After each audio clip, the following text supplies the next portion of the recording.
जदयू का राज्य कार्यकारिणी की कल बैठक होनी है। इस बैठक को लेकर कई सवाल उठाए जा रहे हैं। माले विधायक वीरेंद्र प्रसाद गुप्ता ने कहा कि प्रशांत किशोर की पार्टी लॉन्चिंग के बाद जदयू घबरा गई है, जिसे लेकर बैठक बुलाई गई है। सुनते उन्होंने बैठक को लेकर क्या कहा।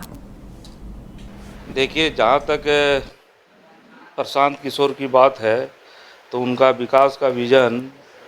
तो आपने उनकी रैली में सुना कि कैसे वो बिहार को शराब की नदी में डुबा करके और वो बिहार के विकास की कल्पना करना चाहते हैं और लोगों को शराबी बना के कह रहे हैं कि शिक्षित करेंगे बिहार को। तो इससे उनके विज़न को समझा जा सकता है और इस लिहाज से ये सीधे तौर पे बात है कि जो कॉरपोरेट ताकतें हैं, जो यहाँ पर तो ठीक ठीक उस ढंग से कॉरपोरेट का विकास नहीं हुआ है, लेकिन जो लोग भी हैं जो रियल एस्टेट में लगे हुए हैं, शराब के धंधे में लगे हुए हैं, इस ढंग के लोग और जो लोग चाह रहे हैं कि बैंकों से बड़ी पूंजी हमको मिले और उसमें हम अपना कैसे कारोबार फैला करके जनता का लूट खसोट करें, तो उसके इंतज़ाम में आपको ये अपनी एक अलग पार्टी की घोषणा कर रहे हैं प्रशांत जी। और कुल मिला करके ये जो है राष्ट्रीय उपाध्यक्ष थे एक समय में जदयू के, और आज फिर आप देख रहे हैं कि जदयू की जो राष्ट्रीय कार्यकारिणी की एक बैठक हो रही है और उसमें काफ़ी उथल पुथल चल रही है। कभी कोई प्रवक्ता हटाया जा रहा है तो कभी कोई अध्यक्ष हटाया जा रहा है और इसमें एक तरह से पूरी तरह से अस्त व्यवस्था है। तो आने वाले 2025 के चुनाव में तो साफ साफ है कि बिहार में महागठबंधन की सरकार बनेगी और जिसमें वाम पंथी पार्टी खासतौर पे भाकपा माले की एक सशक्त भागीदारी होगी और बिहार जो है बदलाव के रास्ते पर आगे बढ़ेगा। देखिए, जहाँ तक प्रशांत किशोर की बात है तो उनका विकास का विजन तो आपने उनकी रैली में सुना।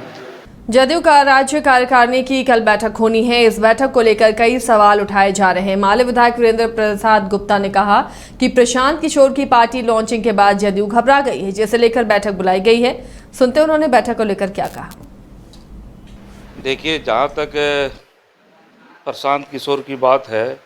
तो उनका विकास का विजन तो आपने उनकी रैली में सुना कि कैसे वो बिहार को शराब की नदी में डुबा करके और वो बिहार के विकास की कल्पना करना चाहते हैं और लोगों को शराबी बना के कह रहे हैं कि शिक्षित करेंगे बिहार को। तो इससे उनके विज़न को समझा जा सकता है और इस लिहाज से ये सीधे तौर पे बात है कि जो कॉरपोरेट ताकतें हैं, जो यहाँ पर तो ठीक ठीक उस ढंग से कॉरपोरेट का विकास नहीं हुआ है, लेकिन जो लोग भी हैं जो रियल एस्टेट में लगे हुए हैं, शराब के धंधे में लगे हुए हैं, इस ढंग के लोग और जो लोग चाह रहे हैं कि बैंकों से बड़ी पूंजी हमको मिले और उसमें हम अपना कैसे कारोबार फैला करके जनता का लूट खसोट करें, तो उसके इंतज़ाम में आपको ये अपनी एक अलग पार्टी की घोषणा कर रहे हैं प्रशांत जी। और कुल मिला करके ये जो है राष्ट्रीय उपाध्यक्ष थे एक समय में जदयू के, और आज फिर आप देख रहे हैं कि जदयू की जो राष्ट्रीय कार्यकारिणी की एक बैठक हो रही है और उसमें काफ़ी उथल पुथल चल रही है। कभी कोई प्रवक्ता हटाया जा रहा है तो कभी कोई अध्यक्ष हटाया जा रहा है और इसमें एक तरह से पूरी तरह से अस्त व्यवस्था है। तो आने वाले 2025 के चुनाव में तो साफ साफ है कि बिहार में महागठबंधन की सरकार बनेगी और जिसमें वाम पंथी पार्टी खासतौर पे भाकपा माले की एक सशक्त भागीदारी होगी और बिहार जो है बदलाव के रास्ते पर आगे बढ़ेगा। देखिए, जहाँ तक प्रशांत किशोर की बात है तो उनका विकास का विजन तो आपने उनकी रैली में सुना